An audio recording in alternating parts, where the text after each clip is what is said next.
世紀末に描かれた絵がこれだ。ということで最後の1890年代です。前回1880年代は20世紀の美術界に大きな影響を及ぼすことになるセザンヌとゴッホが登場し、フランスの音楽界においてはサン・サンスを中心に自国の作曲家による音楽を作り出そうという国民音楽協会なるものが設立され、優れた教育改革者のポーレと時代の作曲サティが活躍し、イギリスではエルガーが登場した時代でした。さて前回1880年代は1870年代に登場した革新的グループである印象派を早くも乗り越えようとする動きが出てきて、その中でセザンヌなどが登場しましたが、この世紀末は印象派画家たちの現実の風景を描くというレアリスム自然主義への反動が一つの要素となって、象徴主義が大きな潮流となります。象徴主義とは19世紀後半から発達した科学技術に対する反発もあり、神秘主義的傾向を持つ目に見えない内面の世界や感情や思想など絵や音楽で表現しようとするものです。特に美術界においては印象派の流れを組みつつアカデミーの基準を否定し、描かれる対象が単純化され、遠近法を無視したような平坦な絵、自由な色彩表現という方向に向かいます。こうした象徴主義的傾向の芸術家たちは産業革命以降大量生産されるようになった工芸品などに対して否定的態度を示し、一方ジャポニスムに代表されるように現実逃避的な感情によって異国のものや中世などの過去のものに対して憧れの眼差しを注ぐ傾向があります。そうした象徴主義の先駆的存在が1850年代に登場したイギリスのラファエル・ゼンハであり、1870年代に紹介したモーローといった画家たちでした。そしてこの象徴主義の時代に活躍した画家がゴーギャンです。このゴーギャンも印象派展に何度か出品しており、印象派の画家であるピサロやセザンヌから大きな影響を受けました。ただ後にゴーギャンは印象派が現実を写実主義的に映し出す一方、形態が曖昧になりがちであることに対して批判的になり、彼は総合主義なるものを提唱し、印象派に対抗するようになります。総合主義とはもはや現実を忠実に描き出すということはせず、この絵のように太い輪郭線で対象を単純化し、平坦な色彩で形態をはっきりと描き出すというもので、ゴーギャンは象徴主義が思考する目に見えない人間の感情を表現する方向へと向かいます。ゴーギャンはもともと株式仲買人として長らく成功しており、25歳頃から余暇で絵を描いていましたが、1882年に株式市場が大暴落したことにより収入が激減したため、35歳頃から本格的に絵を描くようになります。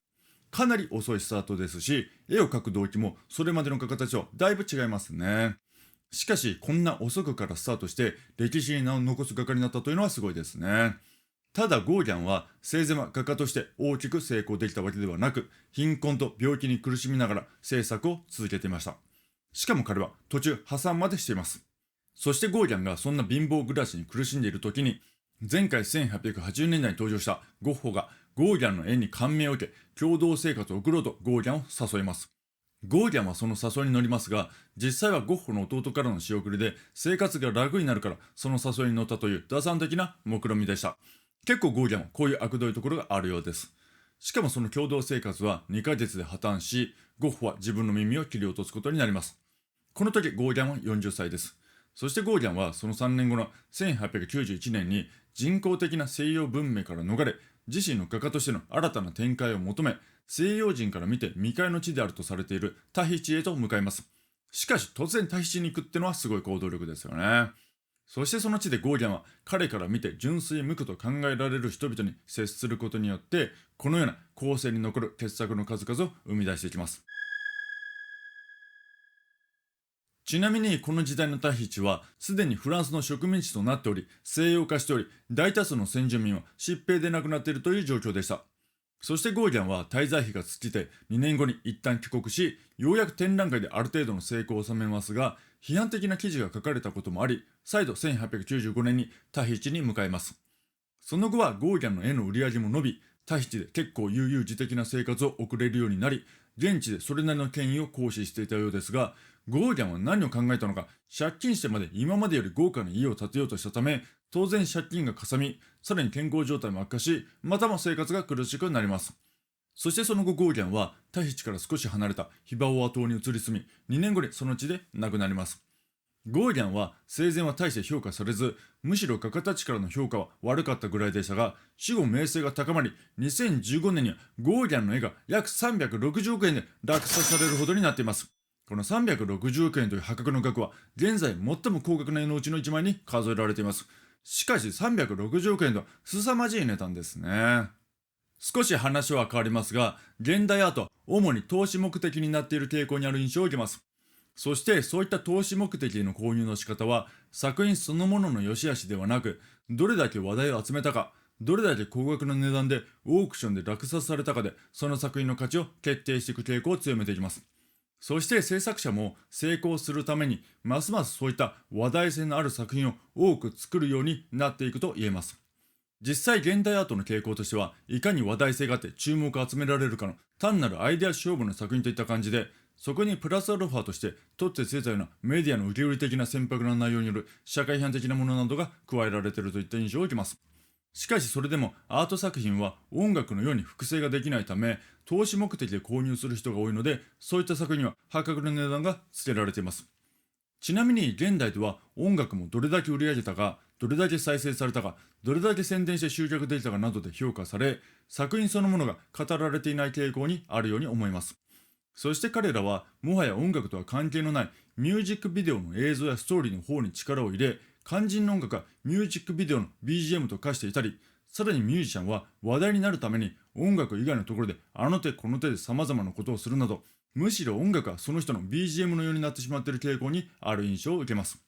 そして人物も同様に、どれだけ稼いだかとか、またはどれだけ知名度があるかなど、そういったものが人の価値を決定している傾向にあります。実際はたまたま運が良くて有名になって金持ちになっただけで、本当に価値を決定するはずの能力などが欠如していたとしても、人々は年収や知名度などでその人物の価値を高く評価する傾向にあります。例えば単に金持ちで有名だからという理由で、その人物はある一定の倫理観を備え、社会的問題などに対して知識があり、人生について教訓を垂れるくらいの経験を積んだ人物だとみなされる傾向にあります。実際それらの人々が成功への秘訣や人生いかに生きるべきかとか、果ては彼らの専門外である社会的問題などに対して現在の道徳観念に沿ったそれらしいことを言えば、人々はそれをまるで専門家の意見のごとく拝聴する傾向にあります。このように特に現代においては、作品や人物の価値に対する指標はお金や認知度などに偏っている傾向にありますので、こういった作品などにつけられる破格の価値は一つの指標を表しているに過ぎないものであると言えると思います。さて次はタイトルにあるように、まさしくこの世紀末にふさわしい絵の登場です。おそらくこのムンクの叫びはモナリザと並んで最も有名な絵の一枚だと思います。ちなみにゴッホのひまわり同様、この有名なムンクの叫びも実は5枚も存在しています。これも結構意外ですね。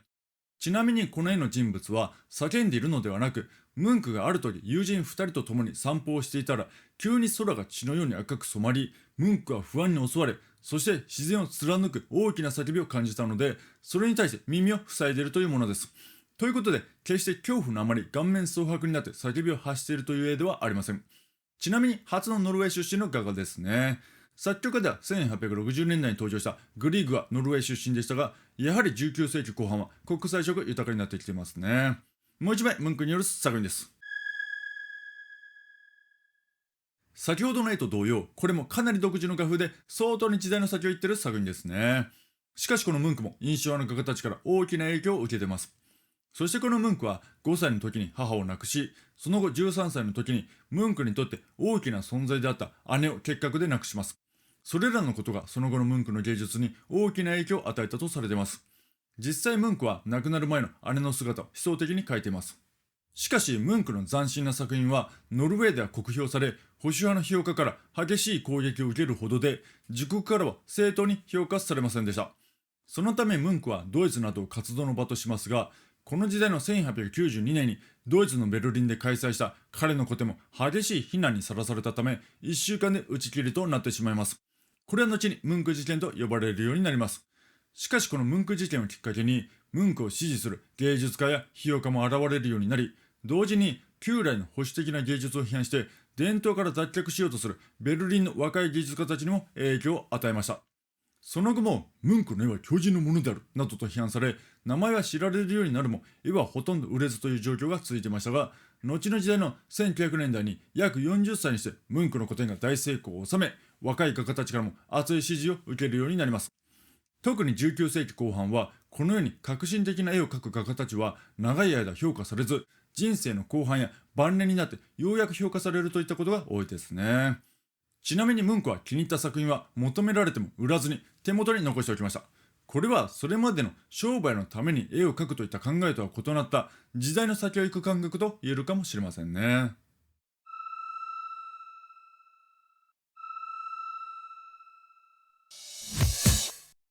さて、世紀末の音楽界も作曲技法の可能性を極限まで追求していくという革新的な方向に進んでいく過程にあります。特に20世紀以降ではそれまでのロマン主義の音楽とは全く別物となり、いろいろと実験的なことをするようになっていきますが、この世紀末はその過渡期にあると言えると思います。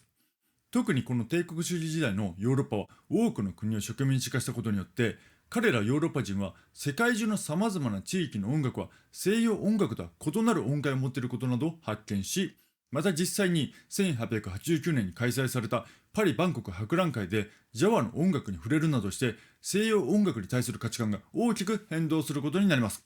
そうした中、それまでの西洋音楽の規則にとらわれない不協和音など自由な技法を多く駆使した独自の音楽を作り出し、その後の音楽に大きな影響力を及ぼしたのがドビュッシーです。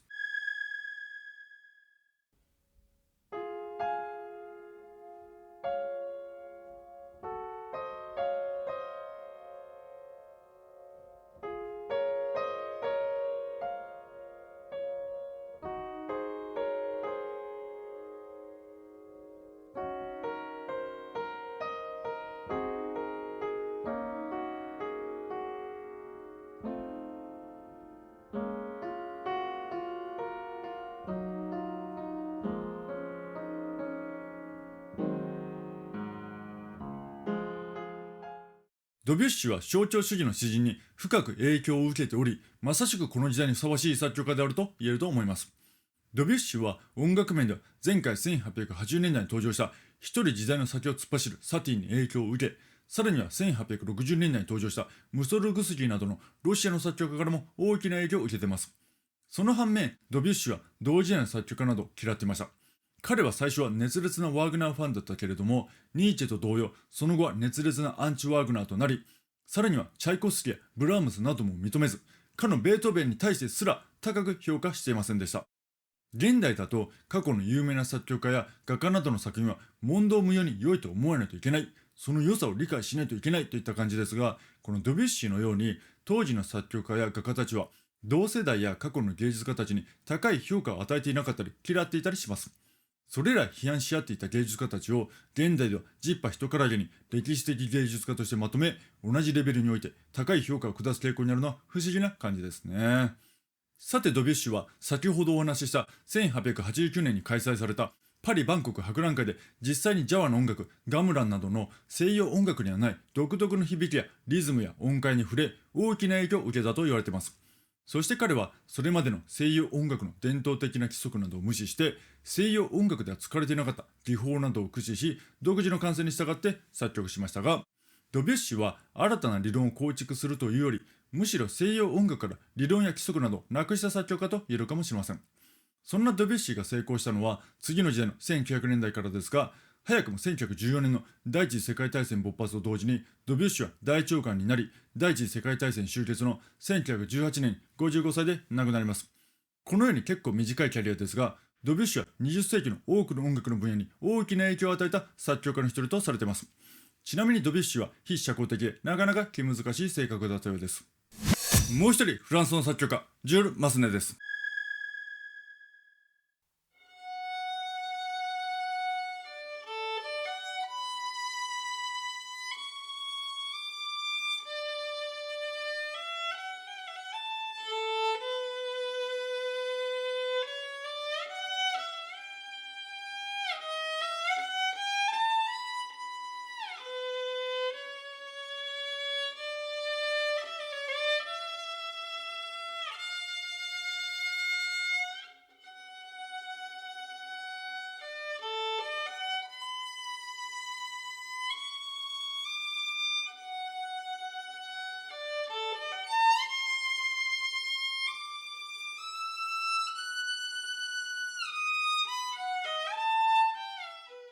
これも有名な曲ですね。マスネはオペラ作曲家として広く人気を把握していました。さて次はチェコの作曲家です。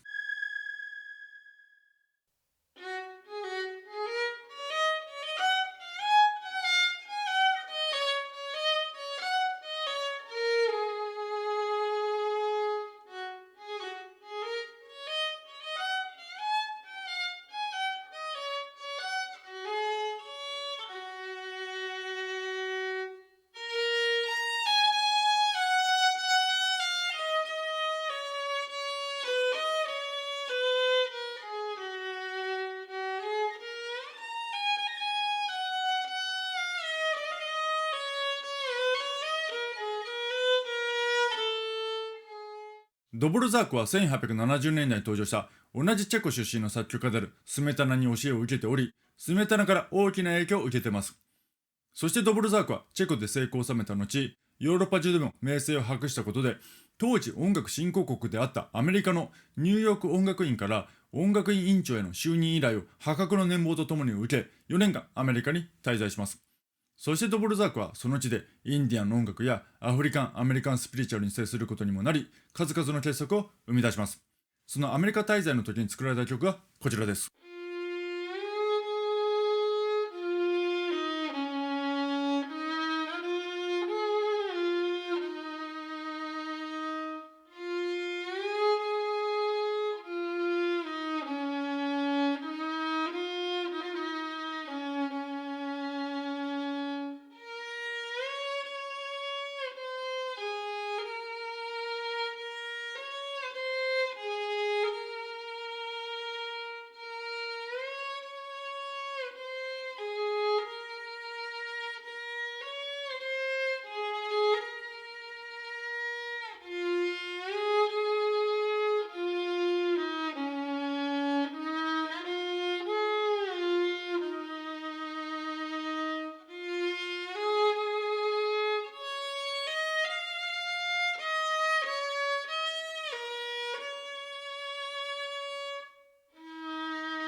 ちなみにドボルザークはこのように国際的に活躍した割に意外にも鉄道好きというなかなか地味な人だったようです。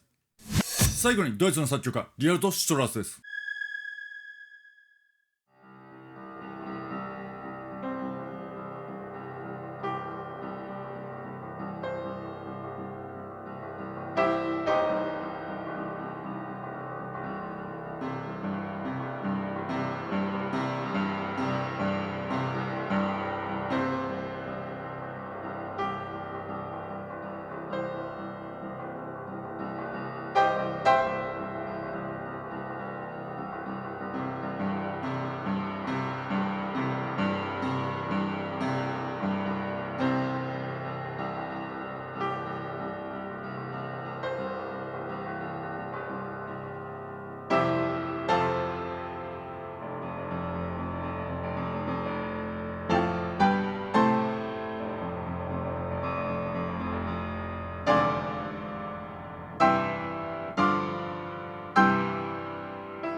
この曲は前回1880年代に登場したニーチェの著作にインスピレーションを受けて作られました。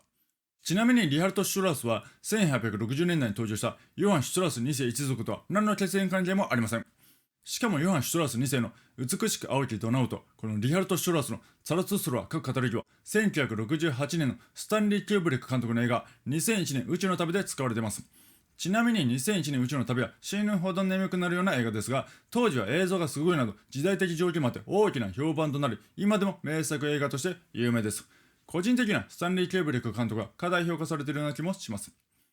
さてこの時代、ドイツではフランスのような前衛的な音楽への傾向は少なく、むしろロマン主義的な保守的な時代でした。そうした中、このリハルト・シュトラースはこの時代、1890年代には革新的な方向へと向かい、次の1900年代には相当に前衛的で衝撃的なオペラ、サロメなどを作曲します。そしてそのあまりにもな斬新さや不動徳さゆえ、公演が中止になるなどしながらも、彼は天才作曲家として時代の先端を切ります。しかし1910年代以降、周囲も前衛的な音楽最盛期の真っ只中で、逆にリハルト・シュトラースは保守的な音楽に戻り、以降は古典的な音楽を作り続けるというかなり稀なコースをたどった作曲家です。そして20世紀以降の音楽界は前衛的な曲を作らないと批評家や前衛的な音楽家たちから酷評され、時代遅れとレッテルを貼られる傾向になりましたので、当然リハルト・シュトラースも保守的な音楽に戻ったことでリハルト・シュトラースは終わったなどと批判されます。しかし彼はそんな批判にも負けず、その後85歳の生涯の60年間もの間にわたって死ぬ間際まで代表作を作り続けたという稀な才能を持った作曲家でした。しかもリハルト・シュトラースはまたもやモーツァルトばりの天才で、6歳から作曲を始めており、モーツァルト同様オペラと管弦楽曲の両方に傑作を残したという、これまたモーツァルト以来稀な才能を持った作曲家です。しかも彼は指揮者としても優れていました。そんな天才作曲家リハルト・シュトラースは常に金勘定して、お金になるならデパートでもどこでも演奏しちゃうくらいの相当な主戦度だったらしいです。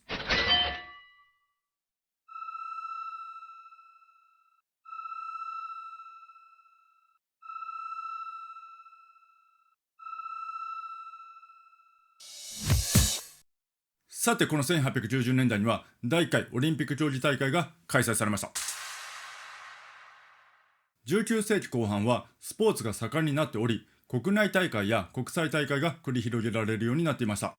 また同時にギリシャの古代遺跡の発掘などもあって、古代ギリシャのオリンピックをこの時代でも開催しようという流れになり、第1回国際オリンピック大会がオリンピック発祥の地であるギリシャの首都アテネで開かれました。古代のオリンピックは神に捧げる祭典として開かれていたものでしたが、この時代には国際親善の促進を目指して開催されることになりました。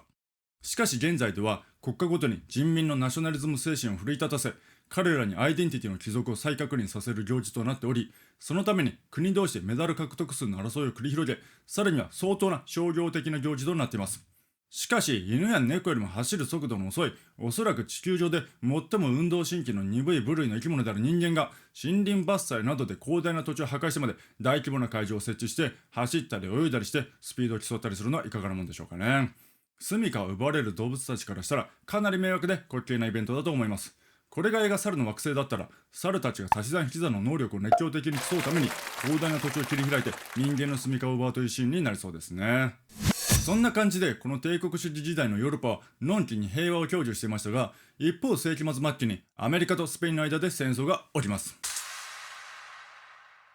まずこの時代にキューバがスペインからの独立を果たそうと独立戦争を起こすも、それに対してスペインが弾圧を続けていましたが、そこに経済的利益による理由からアメリカが介入し、さらにアメリカの軍艦メイン号がスペインによって撃沈され、多数のアメリカ兵が犠牲になったことでアメリカとスペインの間で戦争となりました。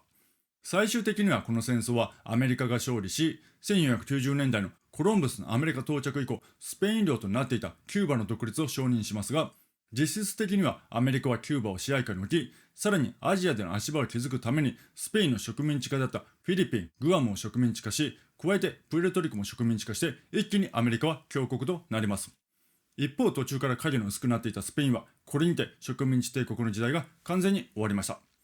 ちなみにこの戦争はアメリカの新聞社が発行部数を伸ばすためにスペインによるキューバの非人道的な弾圧を大々的に取り上げてアメリカ国民の感情を煽ったため戦争に行き着いたとも言われています。さらにアメリカの軍艦メイン号がスペインによって撃沈されたことが開戦のきっかけとなりましたが、このメイン号の爆発の原因は分かっておらず、アメリカの自作自演ではないかと疑いもかけられています。さらにアメリカは戦争終結後、フィリピンの独立を認めるという形でフィリピンに参戦させましたが、結局戦争が終結してもフィリピンの独立を認めず、逆に植民地化してしまいます。なかなか汚い話、盛りだくさんですね。そしてこの時代にはレントゲンが X 線を発見しました。次にキュリー夫妻がラジウムを発見しました。この時代にはまだ放射線が体に害を及ぼすことは知られていなかったため、キュリー夫人は長年の研究の間、放射線を浴び続け、それが原因で様々な病気にかかり、亡くなってしまいます。ちなみに夫のピエールは横断中に荷馬車にひかれて先に亡くなっています。その後ラジウムはアメリカで時計の文字盤の夜光塗料として使われていましたが、その作業をする女性労働者たちがラジウムがついた筆の穂先を舐めて形を整えてから塗るよう指導されていたため、多くの労働者がラジウムが原因と考えられる病気にかかり死亡しました。そしてそのような事態を一向に認めず、仕事を続けさせる会社に対して労働者たちが1920年から30年にかけて訴訟を起こし、最終的に勝訴しましたが、それは労働法史上画期的な出来事とされています。さらにこの時代にディーゼルがディーゼルエンジンを発明しました。このディーゼルエンジンはガソリンエンジンよりも効率が良いため、世界中で利用されるようになります。ちなみにこのディーゼルは謎の死を遂げています。1913年、ディーゼルは会議に出席するため、ベルギーからロンドンへ行く船に乗っていました。そして彼は夕食を食べた後、翌朝に起こしてくれと告げ、部屋に戻りましたが、翌朝その部屋にはディーゼルの姿はなく、寝た形跡もなく、パジャマはきちんと畳まれ、オーバーコートも畳まれた状態で帽子とともに部屋に置かれていたという、まさしく推理小説でよくあるパターンの謎の失踪劇が起きました。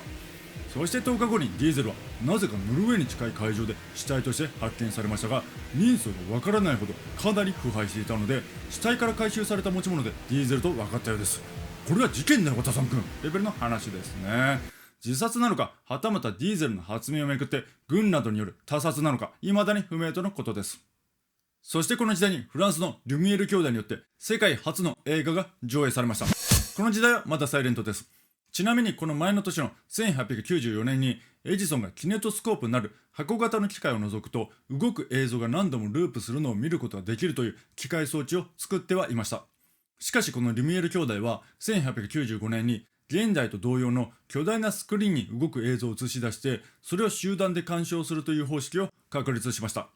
このように映画はフランスで始まり、次の時代の1900年代からフランスは映画大国となりますが、1914年から始まる第一次世界大戦によってフランスの映画界は衰退し、終戦後の1918年以降はフランスに代わってアメリカが映画大国となり、現在に至ります。ちなみに映画の制作数で言えばインドが一番多いです。インドではほとんど世界的に見られることはない、何かと踊り出す映画を作りまくっているとの噂です。そしてこの時代の文学界ではオスカー・ワイルドによるドリアン・グレイの肖像が出版され、キプリングのジャングル・ブックが出版され、ウェルズのタイムマシン、透明人間、宇宙戦争が立て続けに出版されました。一気に古典的 SF 小説を書きまくったウェルズです。すごいですね。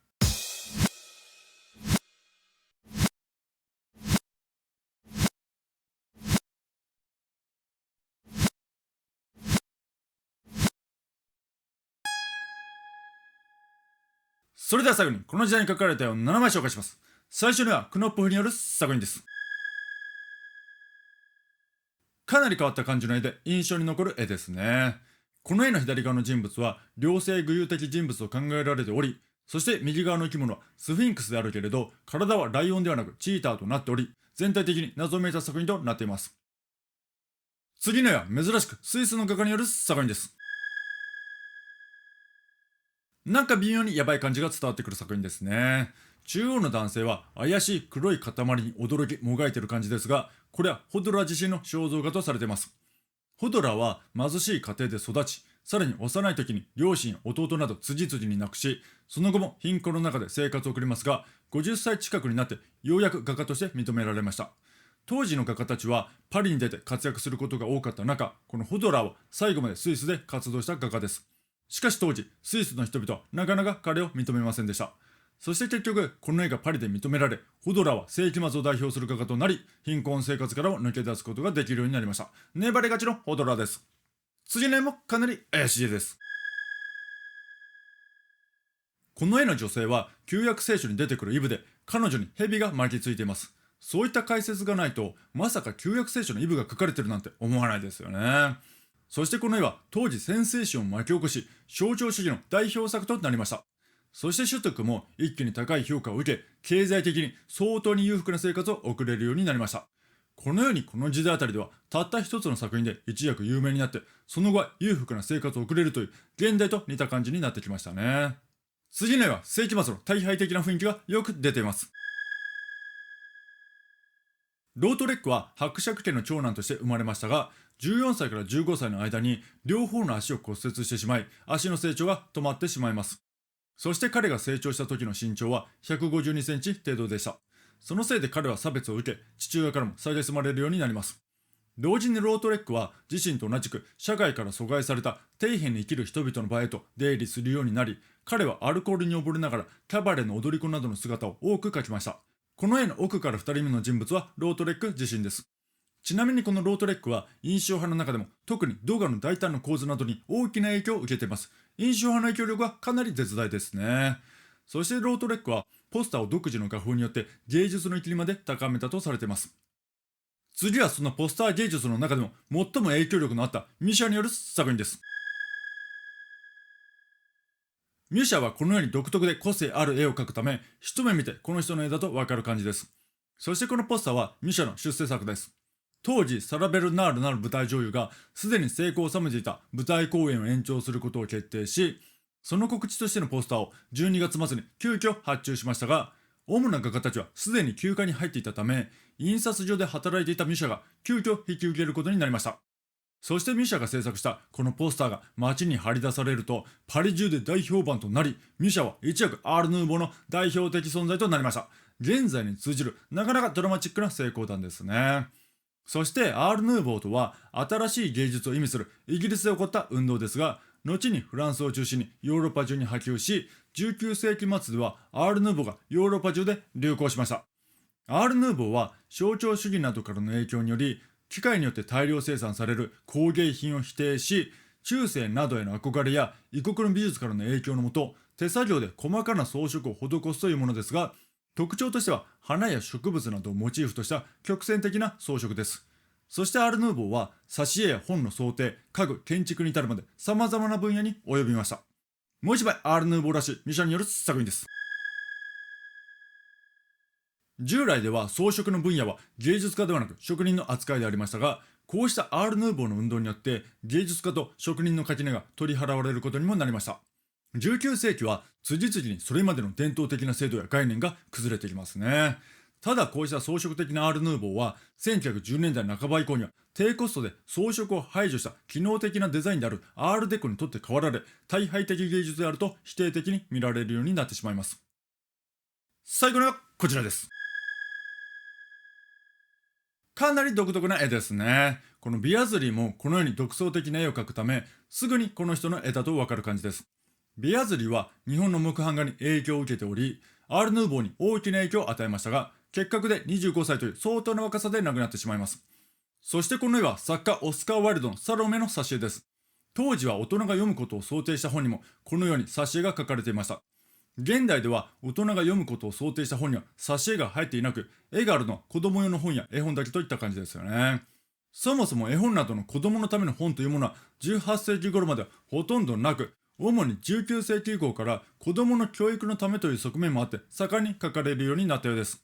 絵本が主に19世紀以降に書かれるようになったというのはちょっと驚きですね。しかし文学も19世紀以降から大量に書かれるようになっていき、今でも有名な作品の大半は19世紀以降の作品ですね。そしてこの19世紀後半から20世紀初頭にかけては子供のための本が多く書かれ、挿絵も多く書かれました。